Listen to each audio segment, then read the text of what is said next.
Kanban. So, what is Kanban? Kanban means signboard or billboard. Kanban is a scheduling system for lean manufacturing and just-in-time manufacturing, JIT. It takes its name from the cards that track production within a factory. Kanban controls the inventory level at any stage of production. Benefits of Kanban. Kanban improves manufacturing efficiency. One of the main benefits of Kanban is to establish an upper limit to work-in-process inventory to avoid overcapacity. Kanban is an effective tool to support the running production system.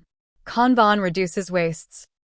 Kanban is a scheduling system for lean manufacturing. Taichi Ono, an industrial engineer at Toyota, developed Kanban to improve manufacturing efficiency.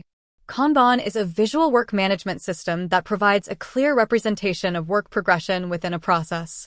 The Kanban approach is a methodology that aims to minimize waste, downtime, inefficiencies, and bottlenecks along a process.